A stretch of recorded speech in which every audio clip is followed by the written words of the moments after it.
ESPN senior baseball writer and reporter Tim Kurkjian going to join us here. Check out Tim's daily column at ESPN.com, ESPN.com called The Baseball Fix, where he shares anecdotes of the day and stories from baseball history in Tim's own classic storytelling voice. You can check that out at ESPN.com. Tim Kurkjian, ESPN, on the Boardwalk Honda Hotline. As we had the draft last night, that means the commissioner spoke and essentially said 100% there will be baseball in 2020, Tim. But I guess the question is, in what form? Will it be 50 games, 89 games? Are the players going to get their way? I mean, this thing has been a disaster from all sides. But, the commissioner said there's going to be baseball. Do you see 50, closer to 100? How are you feeling this one out? It's pretty hard to tell, but I was told 3 weeks ago by someone who might know. He said, watch, we're going to play 60 games, August the 1st through October the 1st.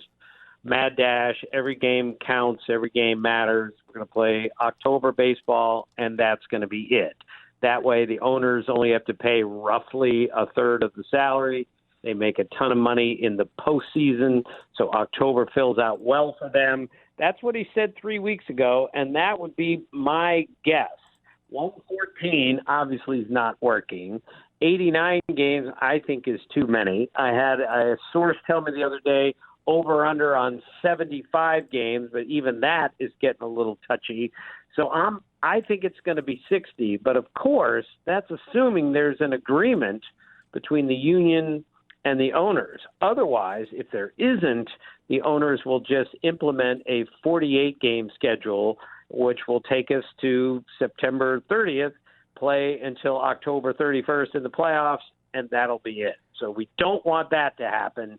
Even though we'd love baseball to come back, this needs to be agreed upon, not implemented. Yeah, I mean, how disastrous is it that baseball has the chance to kind of be the first one to get back, and they're just, squandering this opportunity where the full month of July is kind of open for one of the major sports to jump in there. It could be them, and then they're not taking advantage of it. How detrimental could this be to the growth of this sport long term?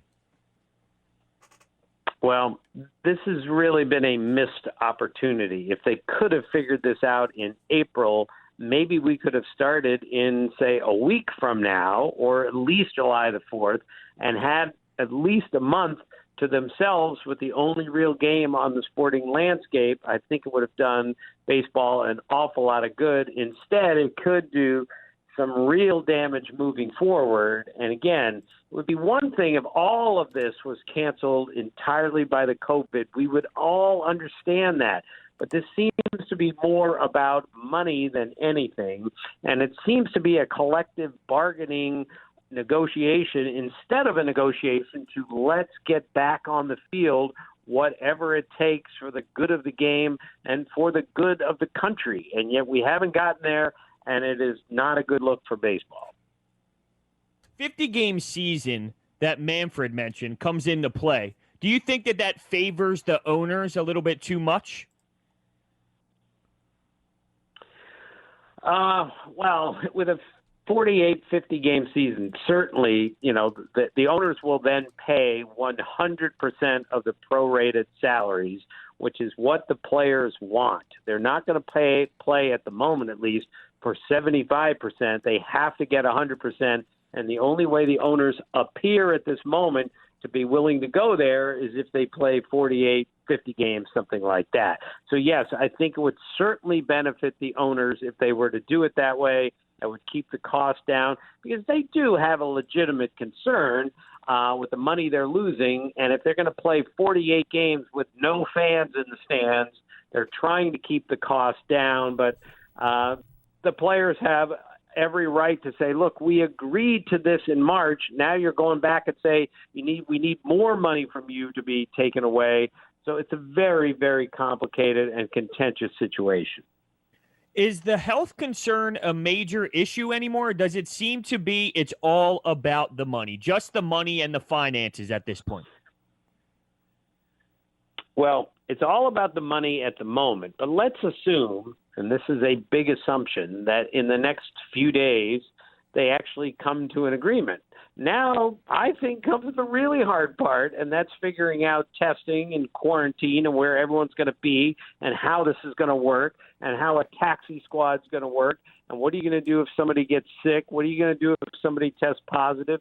These are all enormous questions which have kind of been hidden by the fact that we're still talking about money. So there is so much work to be done here, but rest assured, baseball is very good about this, especially the union. They are not going to put their players in harm's way, and if it's a dangerous situation, they'll say, all right, we're not going to play. But I believe the commissioner when he says we're going to play this year. I firmly believe that. I just hope it's 60 or more games. Tim Kurkjian, ESPN, with us here. Now, Manfred did acknowledge that it will be in the players' direction, the next offer here.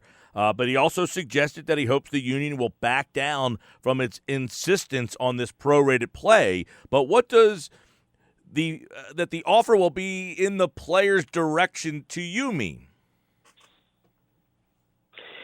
Well, it means that the owners are going to come back with another number that they would readily agree to, number of games. But you said it. It doesn't matter how many games they say they're going to play, unless it's 48, until the union backs off the 100% prorated salary. I don't think we're going to get an agreement. Now, again, over something like this, there's some money at stake. It's not my money, so it's easy for me to say. At some point, both sides are going to have to be flexible, make a major adjustment here and say, look, we're against this, but we don't have any other choice. We're going to get our game back on the field and start to, save the health of the game moving forward. We're going to have to give the players 100%, or the players are going to have to go to 90%, 10% deferred, however you want to do it. Something has to happen to get to that middle ground, and we're just not there yet.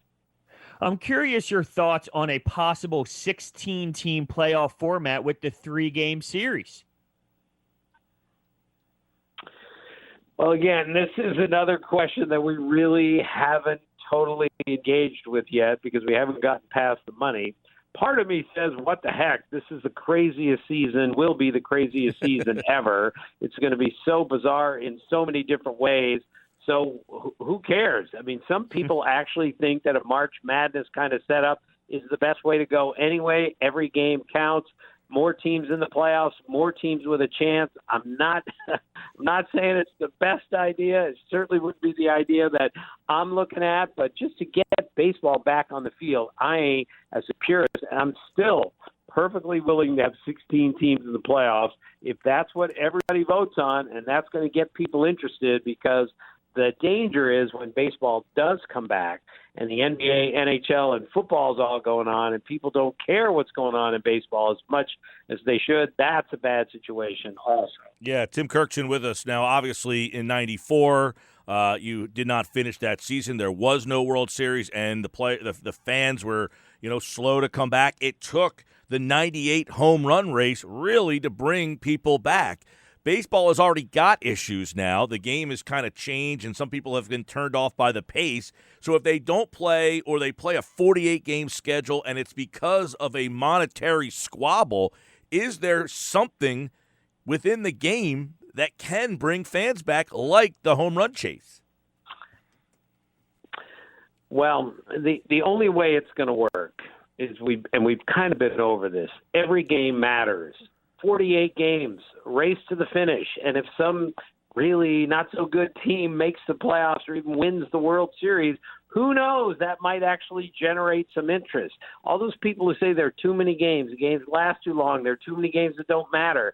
Now you get 48 games where every game matters. Let's say that happens and you have great pennant races right to the end. And then you have this tremendous 16-team playoff in October. I mean, I'm trying to build a case for this because this is baseball's only chance if they're playing 48 games. It better be the best 48 and the best October we've ever seen. Otherwise, it could lead to some not-so-good things moving forward. Tim Kurkjian's with us, the Baseball Fix. Check it out at ESPN.com. The 98 home run race, now they're going to have the 30 for 30 on that on Sunday night. It's a long gone summer. I mean, that really was something that brought everybody back. And, looking back at that now about how it really just took over that summer. It was unbelievable. I don't know. There's probably, other than what you just said, there's probably nothing that I can remember within baseball in the last 20, 25 years that comes close to the excitement around that moment. Is there something for you that that you remember that can kind of rival that moment? Because I remember that summer vividly. Just where are you going to be to watch the game tonight to check these guys out? Right. Well, the 95 Cal Ripken really started the healing process with his chase for Lou Gehrig and such a good feel-good story. That's where it started. But I'm with you. 98 was tremendous. And I was there for all of that. I was in St. Louis for 60, 61, and 62. That was breathtaking to watch. Cardinals weren't very good, and it was appointment viewing with McGuire, and almost on command. He hit home runs when we needed him to. He and Sosa did some magical things that year.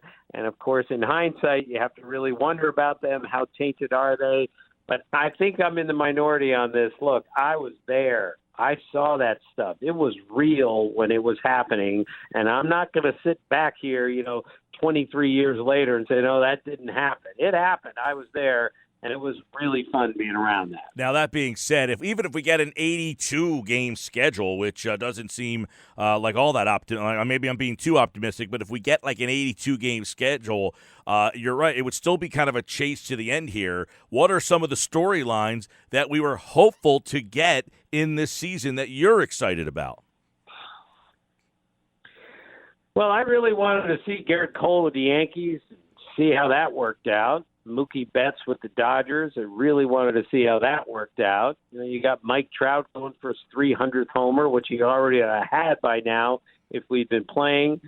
So many teams that look like they've gotten so much better, the White Sox and the Reds, the Nationals trying to repeat. And, of course, the biggest story that's gone away, the Astros cheating scandal, which would have led to just relentless booing like every single day. They're kind of off the hook for that. So there are so many stories that I was looking forward to this year, and slowly but surely they're going away because we've already lost Jackie Robinson Day, opening day, Mother's Day. We're going to lose Father's Day. We'll probably lose July the 4th, Memorial Day. Those are all big days in baseball, and they're potentially all going to be gone. It's not everyone's fault. We are in a different world these days, and I think we all understand that. I just wish baseball would have a little greater sense of urgency on what we need to do here. Do you think whenever life is back in ballparks, the Astros will hear it as expected, or did they kind of escape it?